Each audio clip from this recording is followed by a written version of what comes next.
Right. All right. Are we on? Here we go. Welcome to the Daily Faded. I was like 30 seconds late there or something along those lines. I was just I was just tweeting. I tweeted smells like war crimes. That was my tweet. Smells like war crimes. That is not a Nirvana song. Someone had tweeted, "What do you think John Bolton's mustache smells like?" So I think it smells like war crimes. I was going to say that I thought it smelled like the rotting dead victims of drone strikes, but that seemed disrespectful to the victims of drone strikes. So I decided not to tweet that. The brain is working sometimes. Welcome to the Daily Faded. This is where we get faded and talk about the news and politics of the day. There were a lot of different things I could have called tonight's episode because we've got stories about COVID-19, about the climate crisis, about the criminal justice and racism crisis. Today is June 24th, 2020. And let's start off with the COVID news. So globally, cases are now over 9.5 million people and getting close to 10 million. 484,957 deaths worldwide. Something's missing. Something's wrong.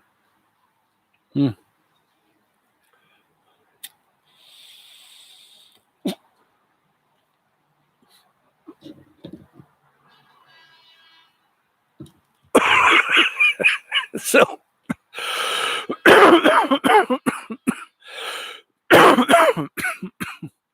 you know what I realized? I was intentionally trying not to make weird faces when I smoke because I thought, God, that's weird. I don't want people to see me make a weird face when I smoke. And then I thought to myself, you make weird faces when you smoke, just go with it. That's how we've already gone from 3 viewers to 2 viewers tonight. In the United States, we have 2,462,554 confirmed cases tonight and 124,281 deaths. Over 195,000 cases in California, which is very problematic. 5,729 deaths in California, and that's going to be our first subject tonight. Matt Tinoco at LAist tweeted this morning, LA County confirmed COVID positive hospitalizations over the past week. 617, 1,446. Okay. 618, 1,406. Okay, great. It went down. 619, 1,426. Back up. But all in the 1,400 area. 620, 1,453 hospitalizations in LA County. 621, 1,515 hospitalizations in LA County. 623 yesterday, 1,633 hospitalizations in LA County. This is still less than late April, early May, when hospitalizations were about 1,900 on any given day. But this is definitely a bump. And the peak number of hospitalizations was on April 28th with 1,962 hospitalizations. So our hospitalizations are on the rise. That means our death count will be on the rise in a couple of weeks. The LA Times. Alarming spike in coronavirus sparks fears California is, quote, starting to lose this battle. Coronavirus cases in California continued a troubling spike this week, but it remains unclear how much worse conditions must get before officials move to slow the rapid reopening of the economy. For the second consecutive day, California shattered a daily record for new cases Tuesday. More than 6,000 infections were reported, the largest single-day count in the state since the pandemic hit the United States. Largest single-day count since the pandemic hit. Santa Clara, Ventura, and San Diego counties are all seeing troubling rises as well. Quote, "We're showing the first signs of starting to lose this battle against COVID-19 in our county," Dr. Robert Levin, the Ventura County Health Officer, told the Board of Supervisors. "There are increased cases statewide as well. It worries me, and it should worry you," he said. The latest projections from the University of Washington's Institute for Health Metrics and Evaluation say California may see more than 15,100 deaths by October 1st, a 170% increase over where we currently stand. Garcetti also, I only heard a little bit. Fuck off, pigs. Sorry, ghetto bird. I couldn't watch much of Garcetti tonight, but he did say that the rise in cases in LA County is predominantly in the 18 to 40-year-old demographic. So what is happening is that relatively younger people are going out and socializing, and they're spreading COVID-19. Relatively younger people are going to more stores. They're going to get their hair cut. They're going to get their nails done. No one of these kinds of activities, no one of these kinds of places can be blamed for the rise in cases, but the general contact between the population that is rapidly increasing since the shutdown is going to continue to cause cases to go up. So, man, I tell you,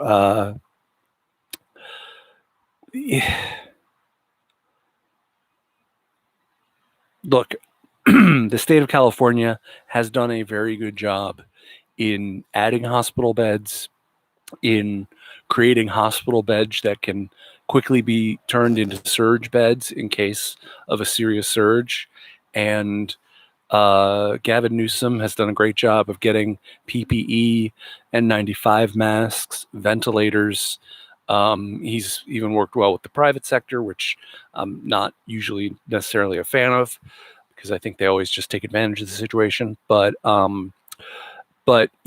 they did a good job expanding our capacity, and they always said that the lockdown pushed out the peak.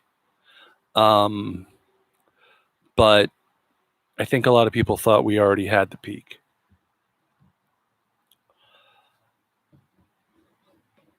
Also, Dr. Fauci said Trump never told him to do less COVID-19 testing. Trump's a maniac. Break.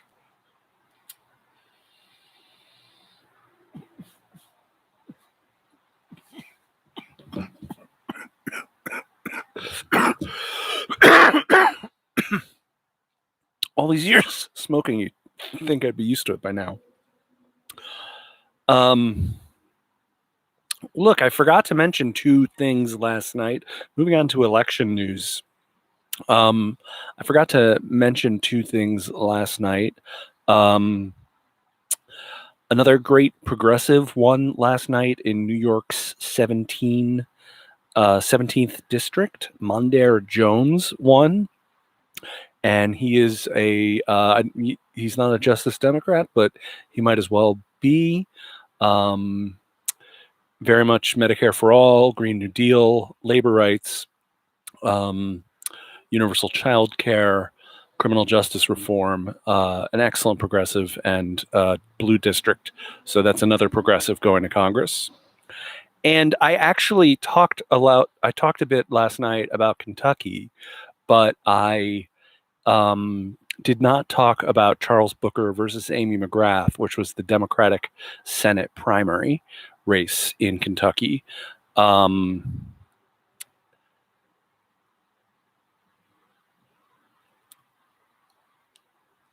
Amy McGrath was up. Amy McGrath is up in the latest numbers that I saw.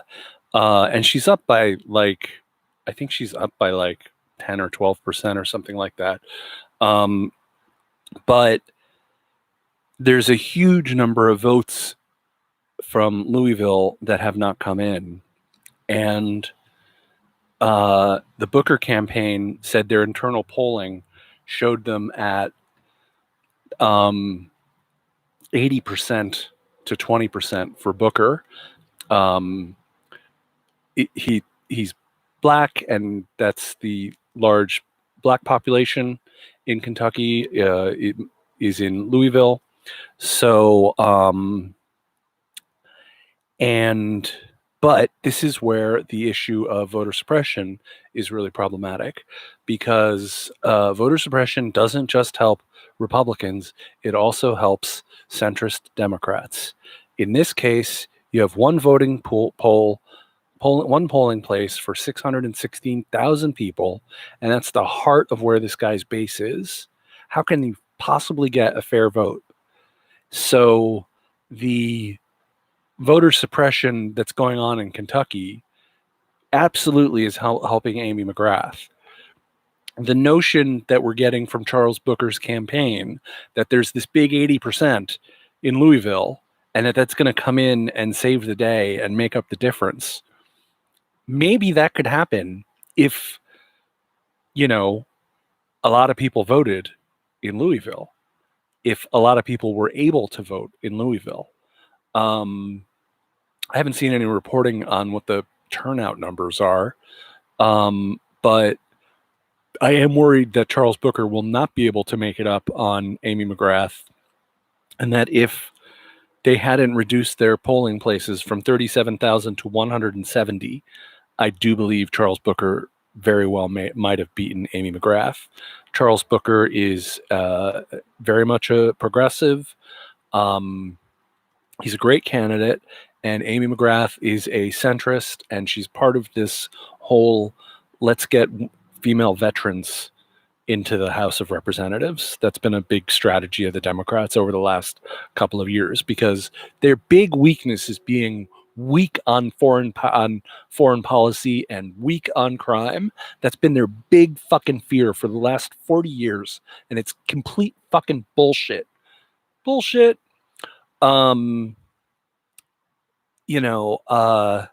Not wanting war is not being weak on foreign policy. It's actually being strong, because we're better off without war.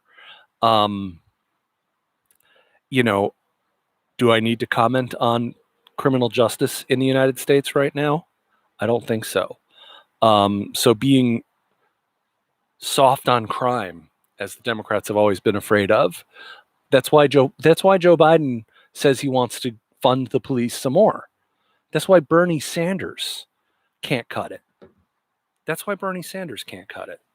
I tweeted tonight.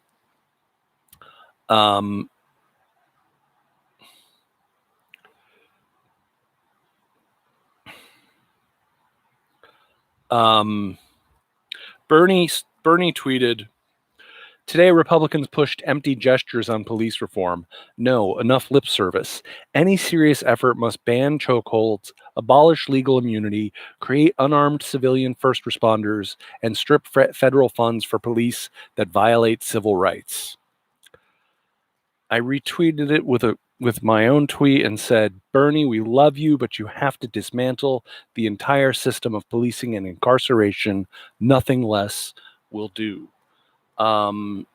So that's this constant thing about they don't want to be soft on crime, so he's just engaging with the talking points of the Democratic Party, with the possible exception of alternative first responders to the police. That's the one thing that Nancy Pelosi is not talking about, or at least not that I'm aware of, that Bernie's adding in.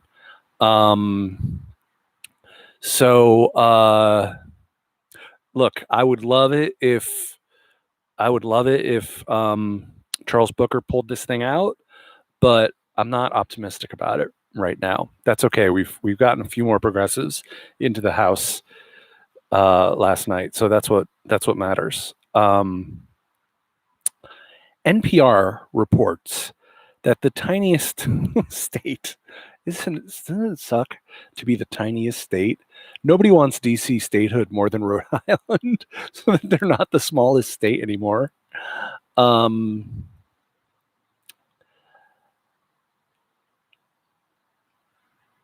tiniest state is moving toward shortening its official name, Rhode Island and Providence Plantations, due to connotations of slavery.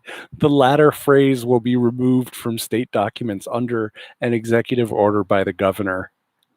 I shouldn't be laughing at this because it's offensive and it's ridiculous. I had no idea that the name of Rhode Island was actually Rhode Island and Providence Plantations. That is, people have this delusion that the North, was free, and the North didn't have anything to do with slavery. Well, what was the North doing? They were processing cotton, with in big factories. They were processing cotton that came from the South and exporting it and selling it and making a lot of money off of it. So they made a ton of money off of slave labor in the North. So the wealth of the entire country comes from slave labor, because that wealth that was capital investment in the United States. Look at it this way. If a slave was given 30 acres and a mule, that as they were promised, if they had that 30 acres and they kept it in their family, how much would that 30 acres be worth right now? Could be worth a ton of money. How much can the wealth of owning 30 acres be parlayed as capital for personal capital accumulation? Massively. I'm sorry, that was a random kind of aside, but Rhode Islands and Providence Plantations, they should have gotten to that a little bit sooner. They should have noticed that it's not the antebellum era in Rhode Island.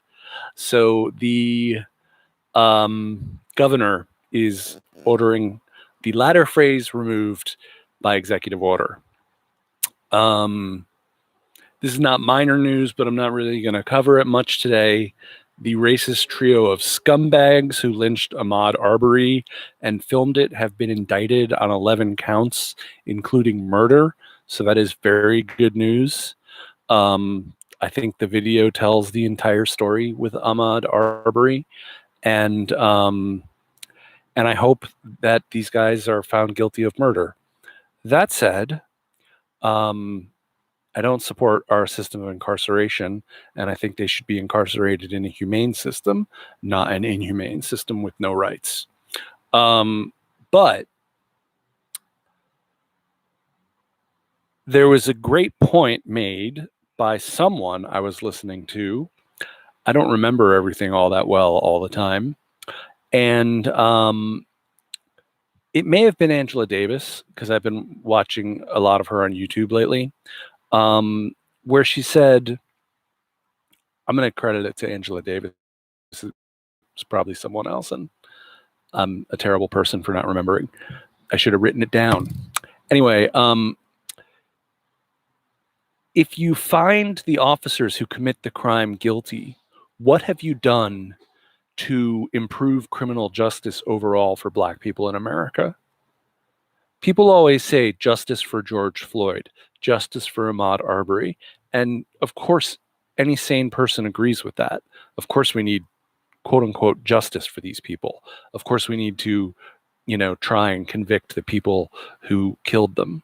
But that doesn't alter the fundamental structures of policing and incarceration in the United States.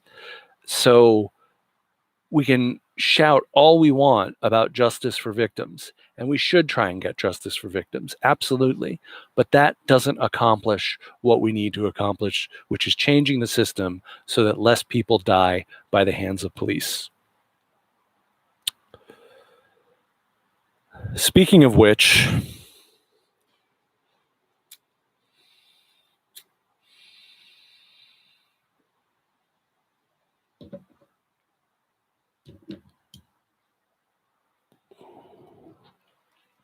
I hope you'll enjoy a little toke or a drink with me. I'm going to do a New York Times article here. Tucson police, I just saw this evening. Tucson police in turmoil after death of Latino man in custody. Oh, how they phrase things. Death of Latino man in custody.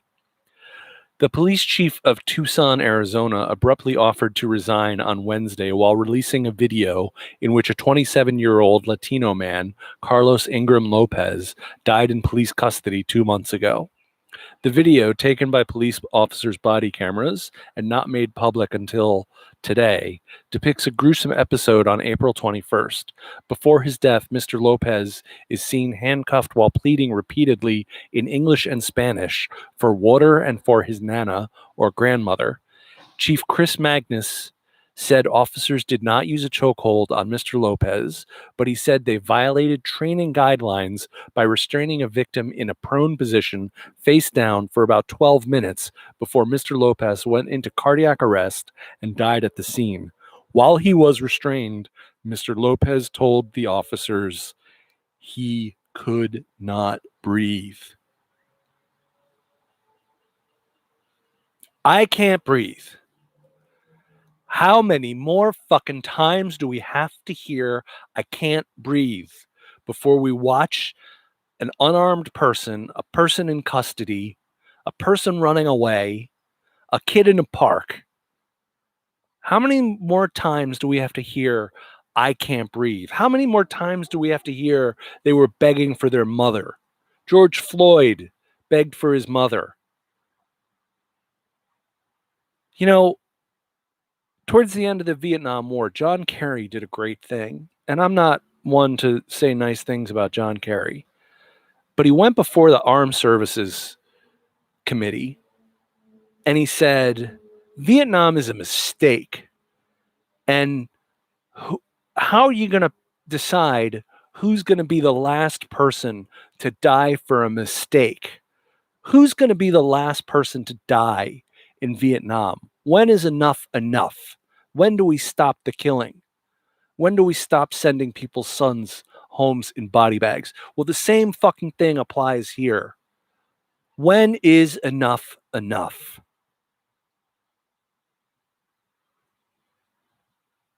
We've got to tear down this system. The cops' names are Samuel Rutledge, Ryan Starbuck, and Jonathan Jackson, and they have been fired.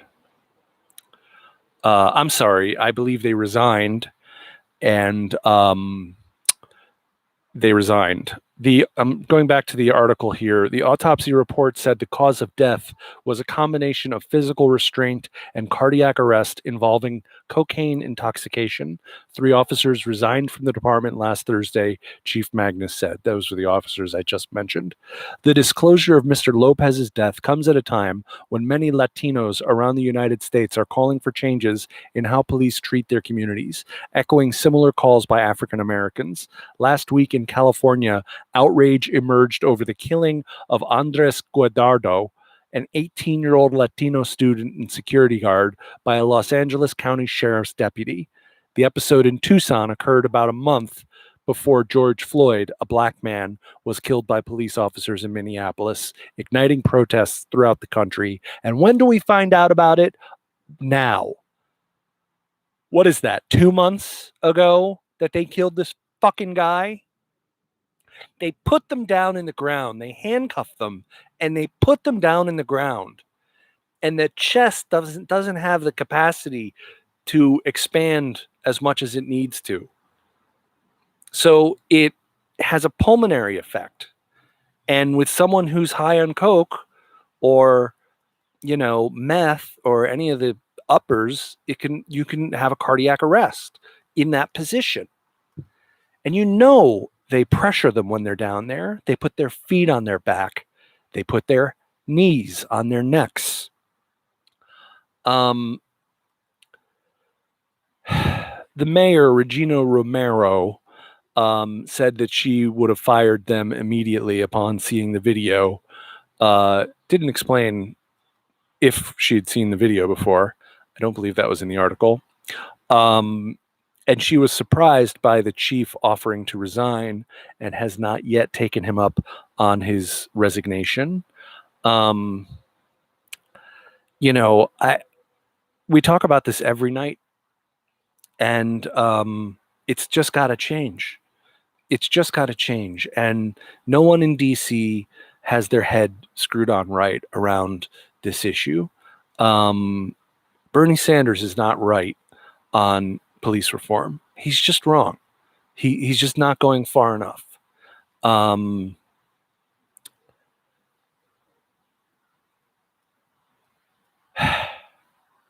So, another person of color, another I can't breathe, another I want my grandmother.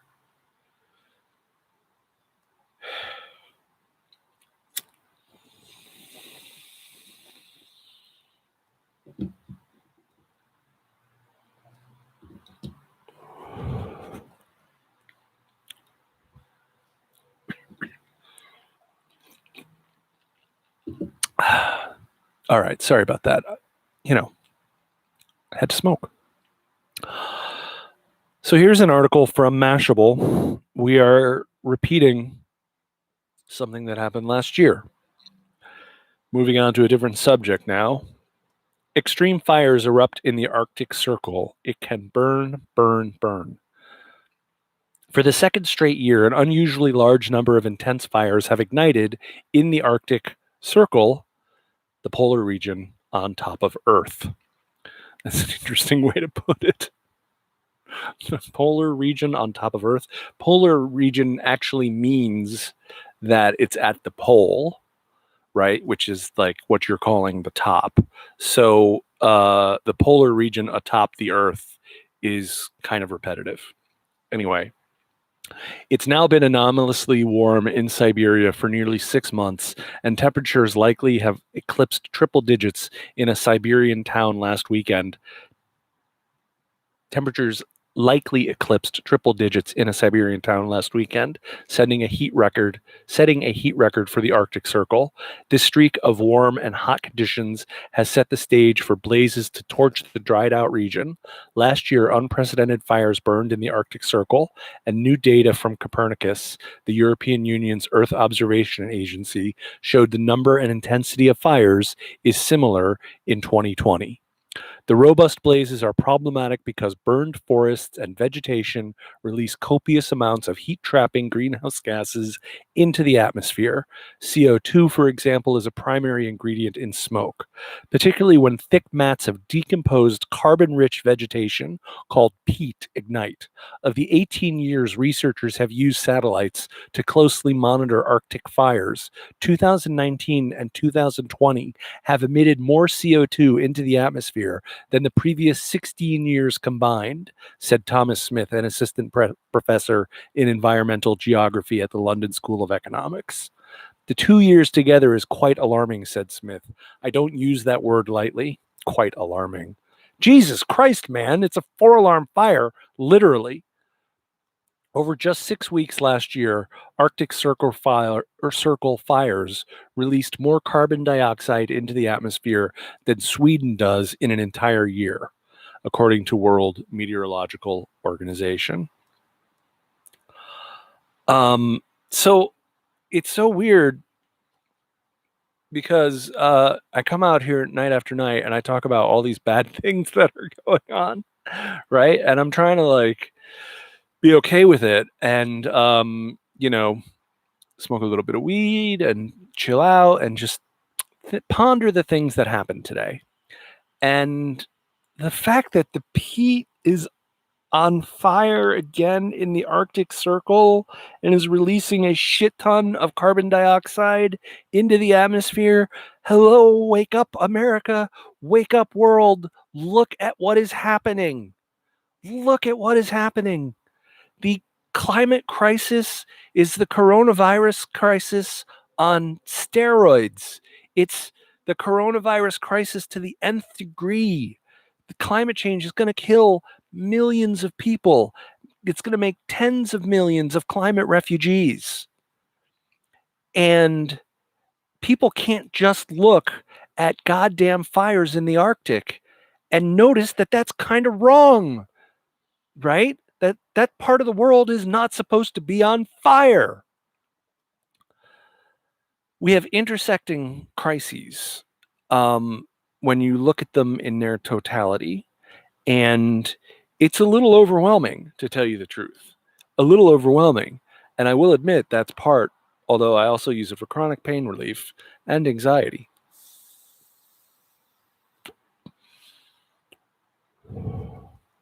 But we've got the climate crisis. We've got the pandemic. We've got systemic racism and police brutality. We've got the healthcare crisis. We've got the never-ending wars. We've got the housing crisis. We've got oligarchy. We've got oligopolies in every industry. We have so many crises. We have the homeless crisis. You know, I'm going to do a story on this tomorrow, maybe tomorrow, hopefully, if I remember. There was a story that the state of California came forward with new numbers for homelessness this year, and homelessness had gone up from being in the 50,000, 55,000 range to, I think, 66,000. And that was interesting. And then, like 2 weeks later, the city of LA came out, or the county of LA came out and said, oh, we've got like 50, 55,000 homeless people. So if there's 55,000 homeless people in LA County, do you really believe that there's only 66,000 homeless people in California? I don't believe that for a second. San Diego, San Francisco, Oakland, Sacramento? Come on. Come on. So I think, this is my theory, the number that gets thrown around for homelessness in the United States is 500,000. I don't believe that for a second. New York City claims that it has 100,000 homeless children in the New York school district. If there's 100,000 homeless children in New York schools, and there's 50,000 or 55,000 homeless people in LA County, and you got homeless people in every city in this country, there's no fucking way our homeless population is 500,000 people. I don't know where that fucking number comes from, but I am going to do more research on this and talk about it. If not tomorrow, then I'll talk about it next week. And with that, I'm going to call it a night. I want to say thank you very much for tuning in. It's been a pleasure as always. And keep the peace. Stay home. Stay safe. This is the Daily Faded. Hit subscribe and like. And thank you to my Patreon patrons. I love you guys. And I'll see you tomorrow night.